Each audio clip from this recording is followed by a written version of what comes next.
Alright, so in today's video I'll be showing you a few things. We continue with the design, we create the window openings, the sliding glass door opening, but I also show you how to create this quick dimensioning for your floor plan.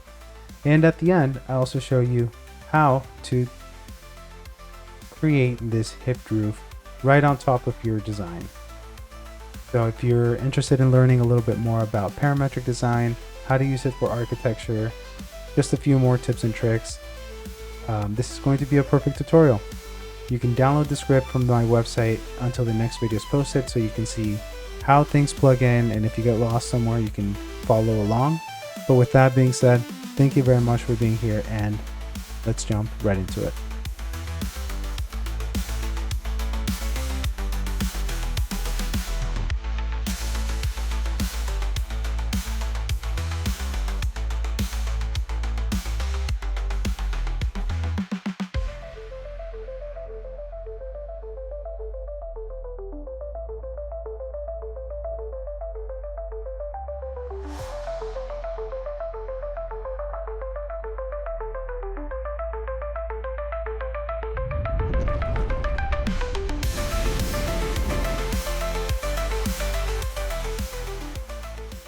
Alright, so we are now continuing with part 2, which is going to be to create the windows. So let's start here and take a look at the design. This one has 2 windows, but what I'll be doing is actually creating a large window, or it could be a sliding glass door, depending on whether this is on the first or second floor. That's going to change, but we'll be making it a sliding glass door. So let's go back here and let's hide the custom preview. And then let's bring back the geometry so we can see it. Also, let's go back here and turn on the point list. And this is going to allow us to see what numbers we are working with here. So we have 2 and 6. So now we're going to go to, this one has 4. This one has, so let's create a item or list item,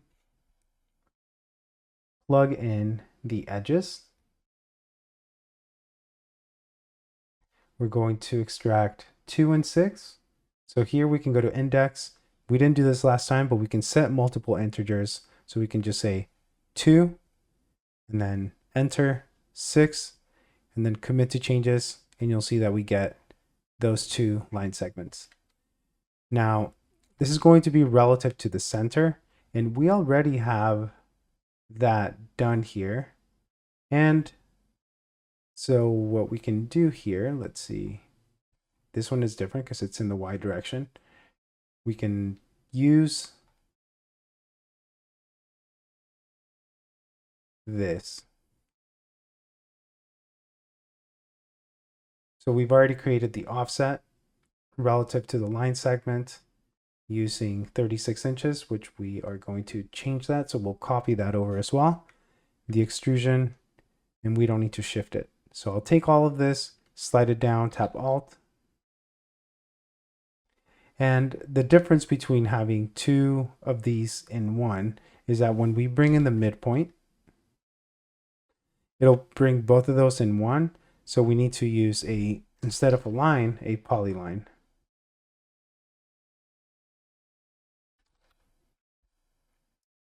Why? Because we'll plug both of those in at once. So the vertices will create that polyline. And now with that polyline, we can use to offset and then offset again. Now, all of this is hidden, so we won't be able to see what we did here. This is going to be the bedroom window. And this is going to be the window height. We'll call it bedroom window height.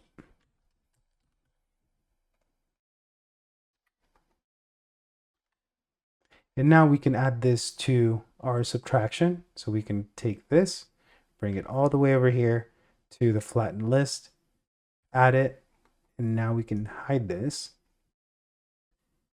And we can increase the size. So let's go here to maximum of 240, which is just too much. But if we do about 120, that's reasonable. Now the difference between this and an actual window is that the window is going to have a sill. So let's go back to see how this is organized. So number 7, let's now create the window. So list item, I'll copy this. Index, we can clear the multiple ones. And then we can set number 7. We'll get the midpoint. We'll move this midpoint the same depth as the outside wall. So move. In which direction? I use the UCS here to know that this is going to be in the X direction, positive. And then using the same as the door for the entry. So this is going to be the hall opening, nope, door set, bedroom window, door size 1. If we look at this door, it's the same depth as this window. So we can use this vector. And instead of going all the way back, I know it's this one, so I'll create a relay and then use this to create another output. This way we can just move it exactly to that location. And now we can create that line segment between the two. We do need to offset it. So I'll hide the wire display here just to make it a little bit cleaner. And we're going to offset it both ways to create the window size.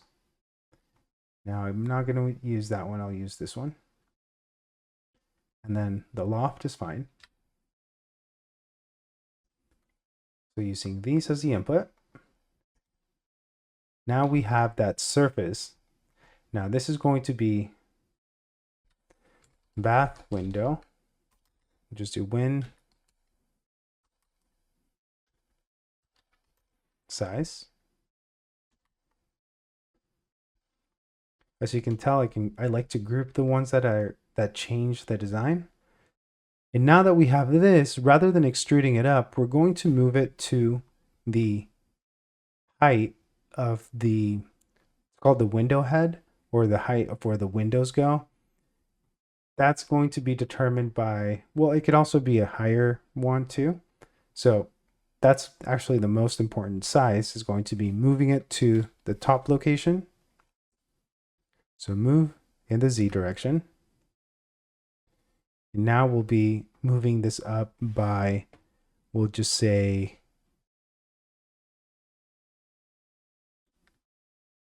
0 less than 96, and then less than, we'll just say 120. So now we have a custom slider, and this is going to be the window head.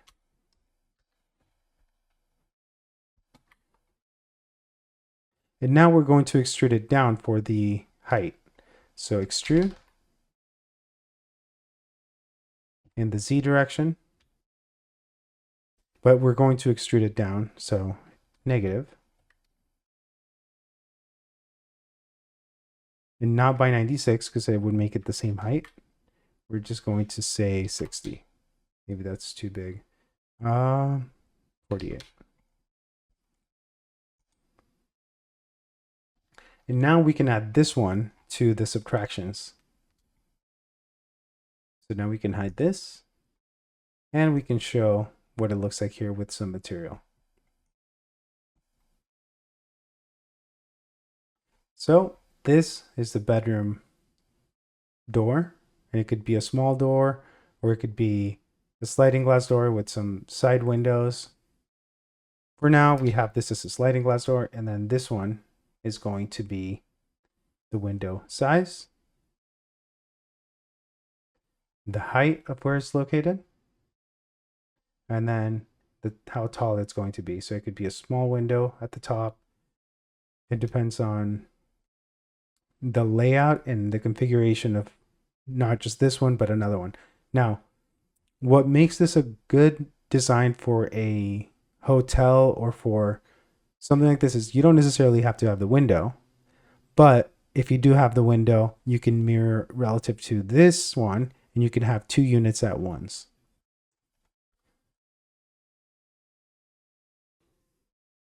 All right, so in terms of layout, this is pretty much done.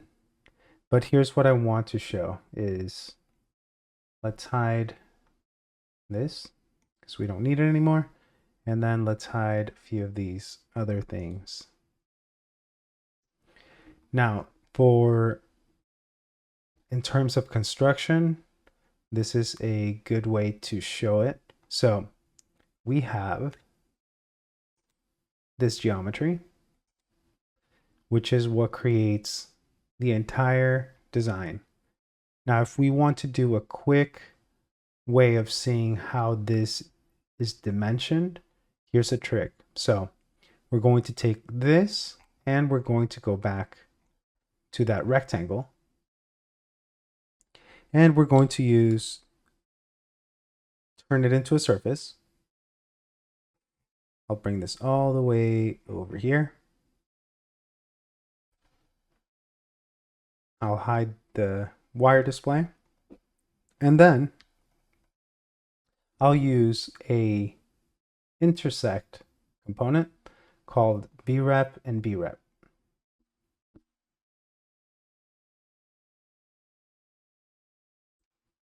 Sometimes it's difficult to see it here, so we can actually move this in the X direction. And we'll use this trick. So what are we moving? We're moving this set of line segments. In which direction? In the X direction relative to this number.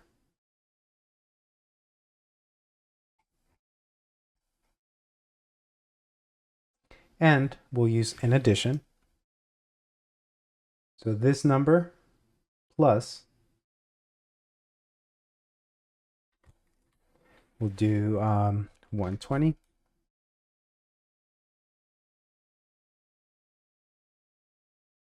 So this leaves it the same and this kind of shifts it over. The reason why we would do this is now we have all of the line segments. And if we explode those into individual line segments, we can also hide this and this. Now we can use a line dimension.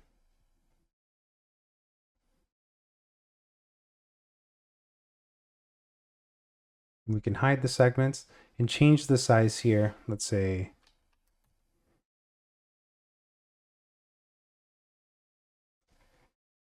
to be 2.5. Let's go to the top view. And now we can see all of the dimensions of the wall size. So this is 6.47. We can go back here and see that that's the, just go to 8. And now we have the dimensions of the entire design perfectly accurate. And the great thing about this is if we, let's say, make this exactly 20 and this one exactly 30,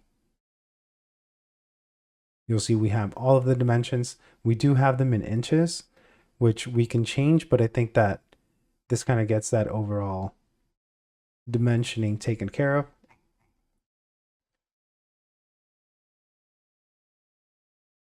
So let's organize this a little bit, because this is more in the realm of like deconstructing your design and having it ready for fabrication.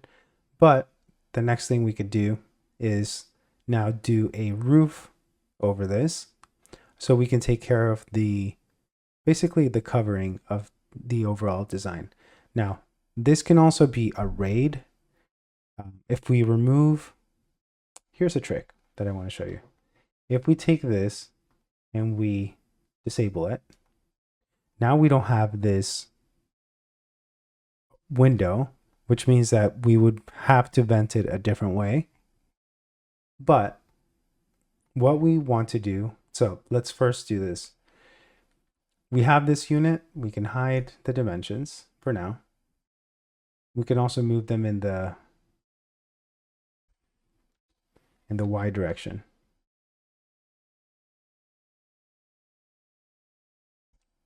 So they're kind of over here. We can just shift it over just using this.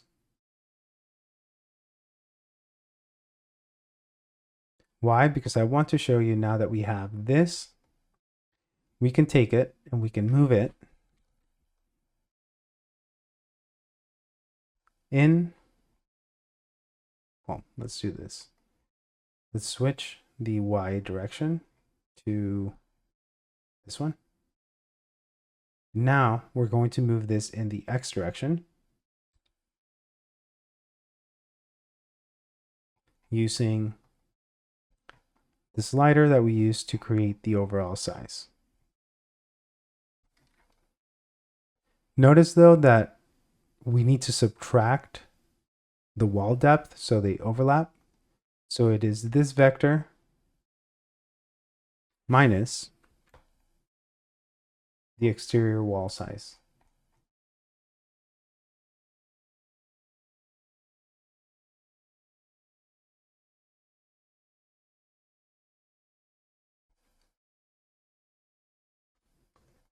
And so now that we have one and we have the spacing, we can create a series of them using the start being 0, step being this number, 232, and the count being how many we want. So if we want 5, this creates more than one number stepping by this amount, and it creates these many. Basically creating an array that is linear in the X direction. And we can create as many as we want. And that is also the reason why we removed that window, is because if we had that window, then the other wall would block it. We can also do a step plus a spacing. So if we want this to be spaced out every 10 feet, but we do want to have the windows, we can add this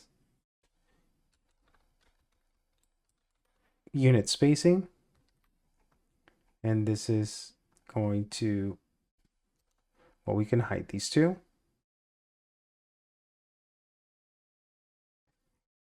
To be 0 or to be spaced out by a specific amount. And this is how many. So copies.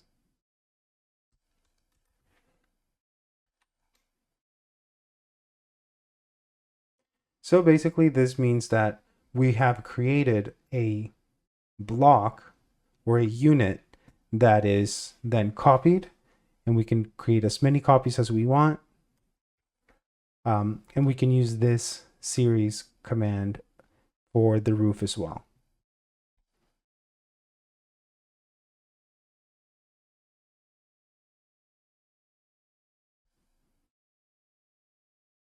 So let's bring this back down to this one. And if you want to also create a vertical array, so let's say you want these to be a linear set of hotel rooms and then put them above, you need to first create the floor. So this is where we would take all of these, create a bounding box,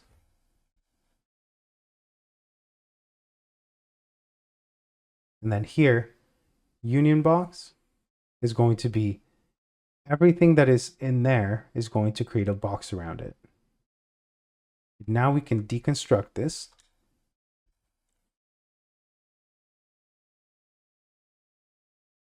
And pick the top surface.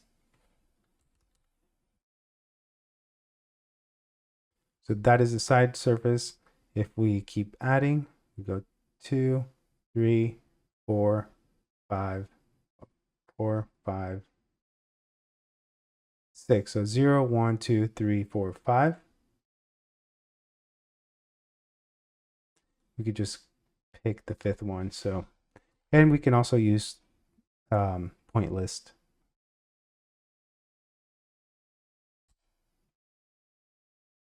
And extrude this to create the floor.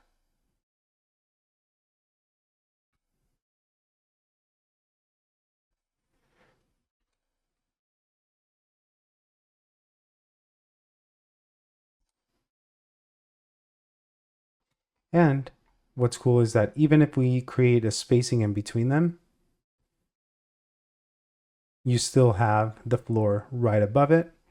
And all we would need to do now is if we want to create vertical copies of this. So I guess what I'm trying to say here is that once you create one unit, you can create a linear array. You can also create a curve array to where it curves around the specific curve.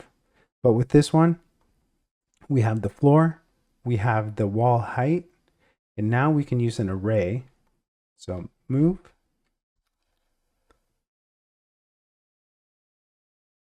This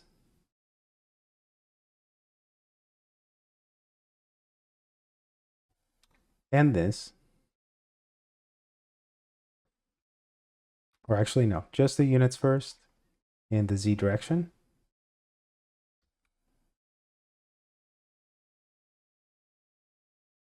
Using a series.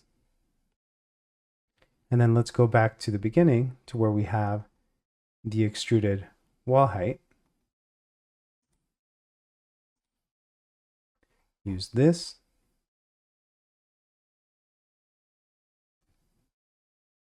So it's not the start, it's the step. Plus the floor height as the step. And instead of, let's see here, we'll create 2. And here we do need to graft the input.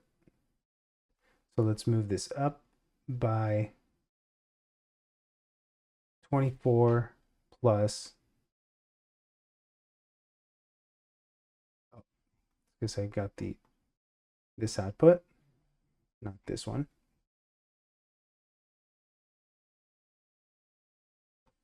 That actually got the number, not the vector, so we can actually add the vector here.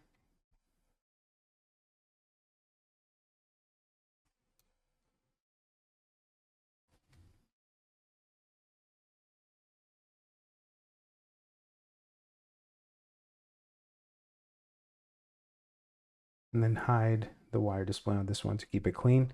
Now we can do more than one. So count 2. Now we're creating more of a set of units here. Now the reason why you don't create this count for the floor is because you do this count. Notice that it creates it all the way to the top. And sometimes you want the roof to be different. So you do 3 minus 1.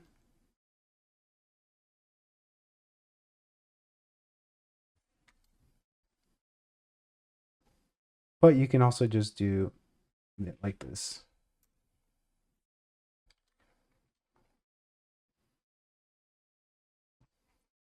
And I'll bring a custom preview over here so we can see that.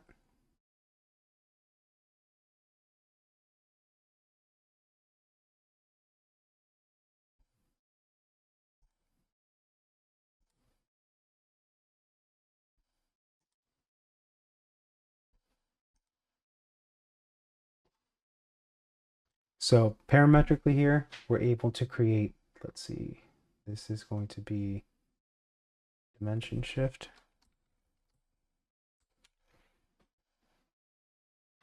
This one's going to be the unit spacing. So either 0 or spaced out. Copies in the X direction, and then copies depending on the floor height. This is tied to both the wall height and the floor height.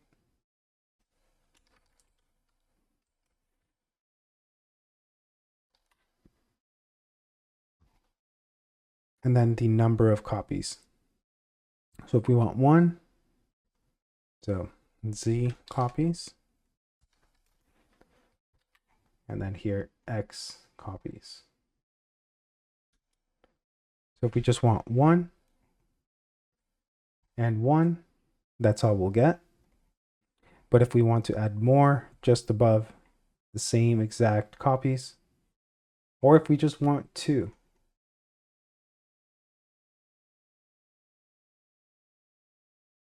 and then here the unit spacing be the same or not.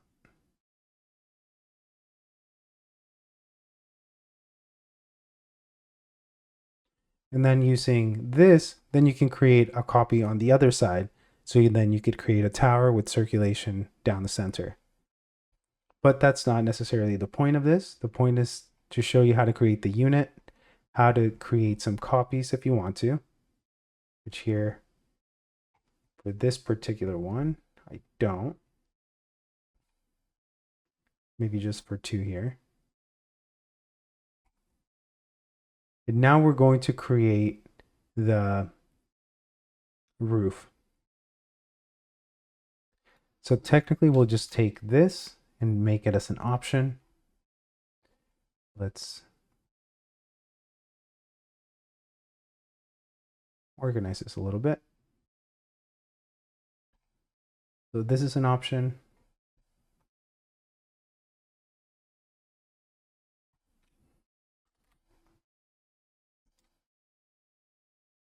This will be an option to array it.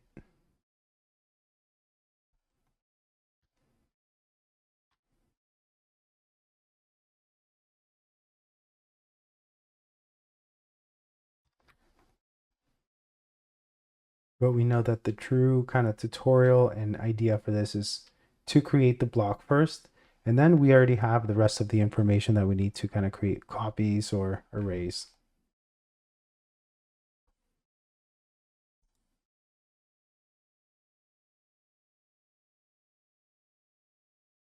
So I'll take this bounding box, copy it out here, use just this one, and I will use this as well to create the extrusion.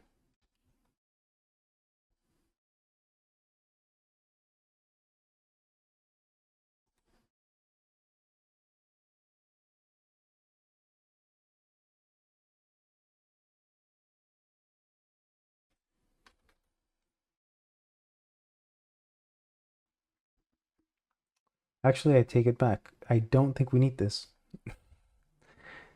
That's going to be more for creating the floors on multiple ones, but on this one, I'll show you a different thing. We'll go back here to this rectangle.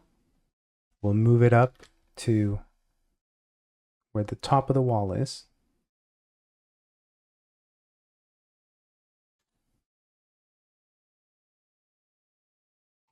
Bring it all the way over here.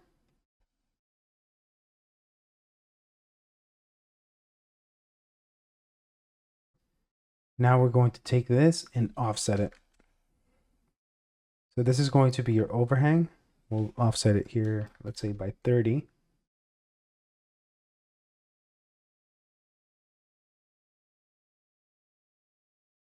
We're going to bring this down. So move, negative, Z.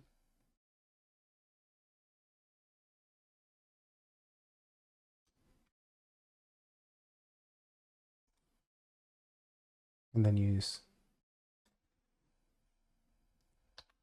30 again here to bring it down. That's a little bit too much.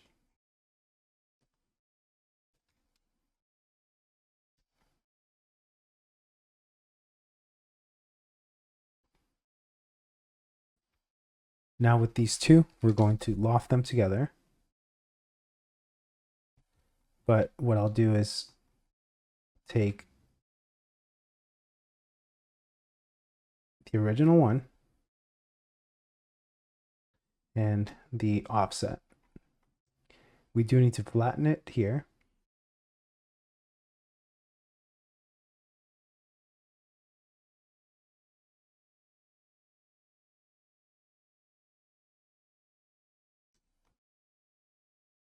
And so we kind of started the hip roof here.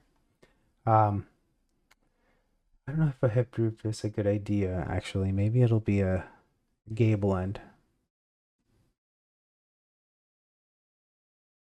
Huh. Okay, let's just do it.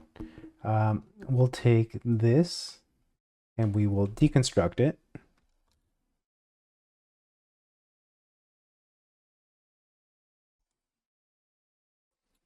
We need to know which lines are the hip roof ones. So we'll go to list item.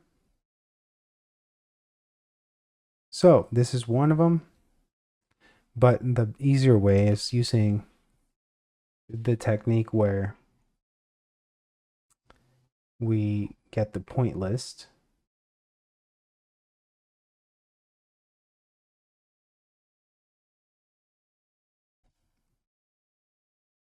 I'll just copy this over.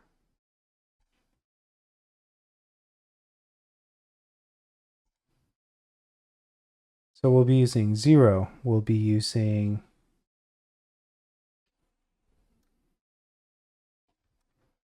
0, 9, 10, and 11. So here we have 0. Then we have set index of 9.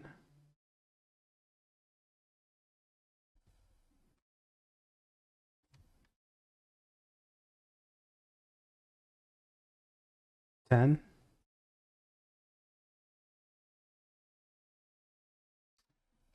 11.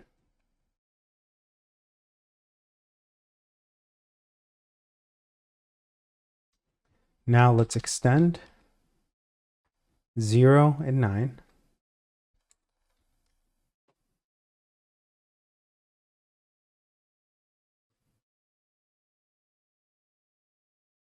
Using a slider.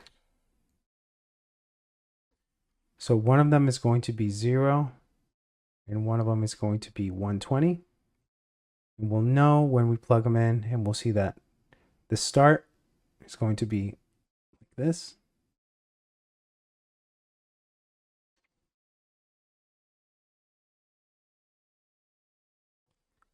And we'll do the exact same thing to the other one. Why? Because we need to now know where those two intersect because they're coplanar. Now with this, we can reconstruct this triangle. So to do that, we'll go to the intersect tab.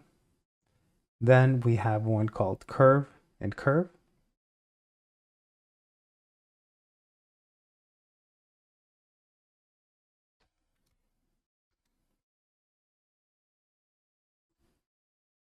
So to recreate this, we need to get the, look, this start point we know is this one. So we actually need the end point of both of these.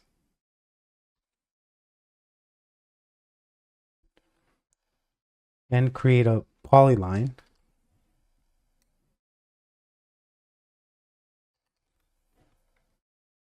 Starting at this endpoint, moving on to this endpoint, and then going to this endpoint. So we'll flatten the input and notice that all we need to do is go to close, set Boolean to true.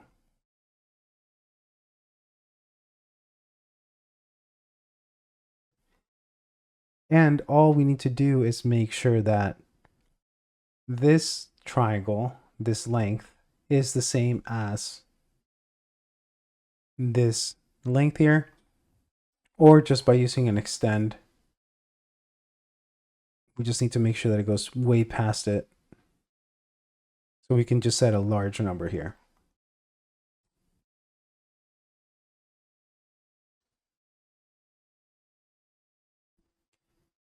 Perfect. So now what we need to do is create the midpoint. So we can use, there are different ways that we can use the midpoint, but one way that I see here is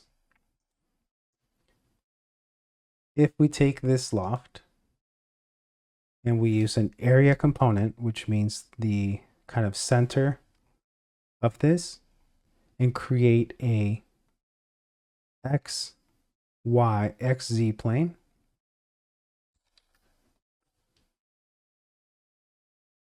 we can mirror this over. So using mirror,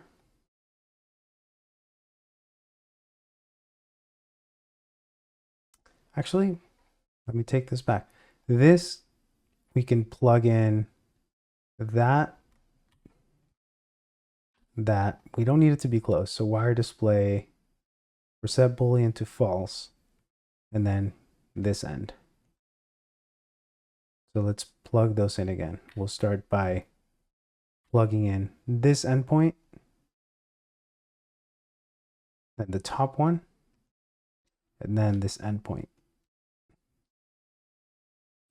It's not letting that happen. So the other way we could do that is just using a line segment, using this point as the endpoint and this endpoint as the start point, and doing the same thing, but just using those two.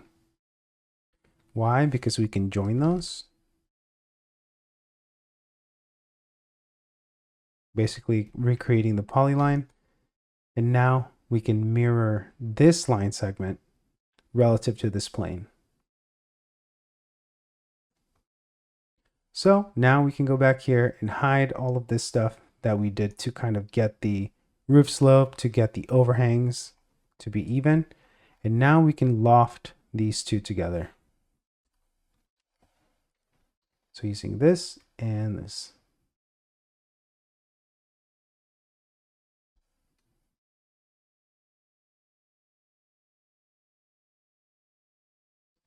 Huh.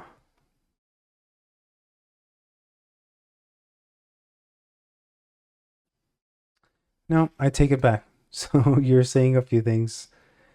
Since it's not creating this one, we can deconstruct this and then get this one and then loft it or mirror it. But there's an easier way where if we do create the polyline, so using starting here, here, here, flattening it, set boolean to true, mirror it, and loft it.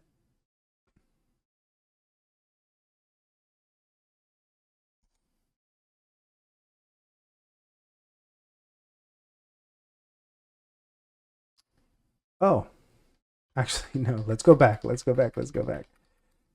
This one's fine. All we need to do is close this polyline. So yeah, should have thought about that. Okay. To close this polyline, we're going to get the endpoints and create a line between the start and end point.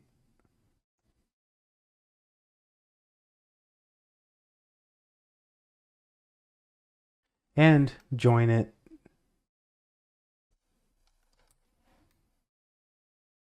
using this.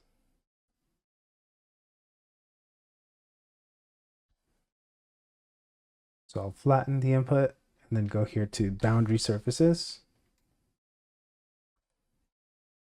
And so if we did that to this one, we need to do the exact same thing to the, well, we'll just mirror the surface. So we mirrored this to create the loft in between. And then now we create these two surfaces and this one, which we can join. So at the end, what we have is the in-between surfaces and the two end triangles. So trapezoid and this triangle here.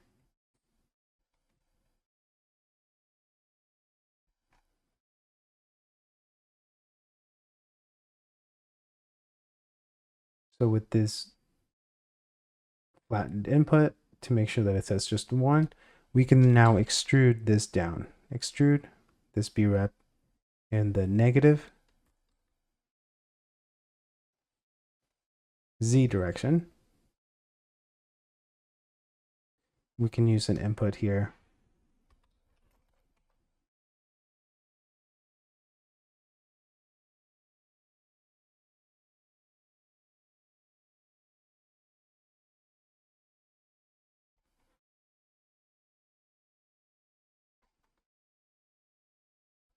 So going back here, let's go back to that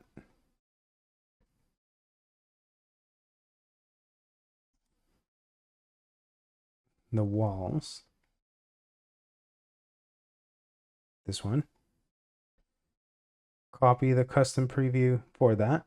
So copy this.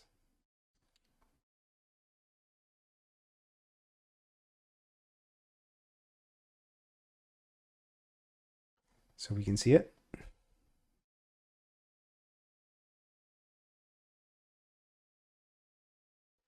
And do the same thing for the roof so we can see it.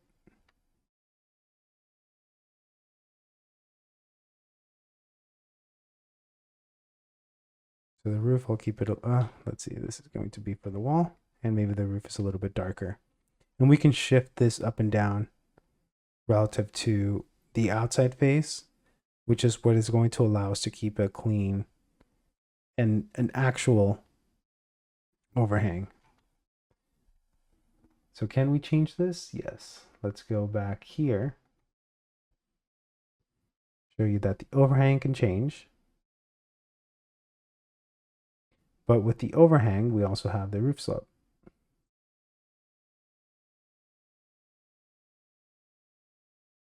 And that all updates with all of the sliders here.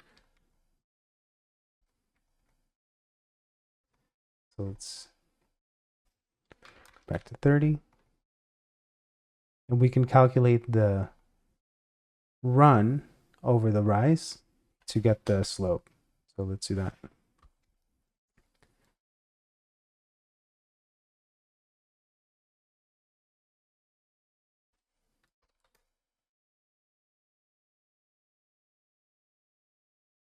And then we'll do, let's see. So that's kind of the slope of the roof here.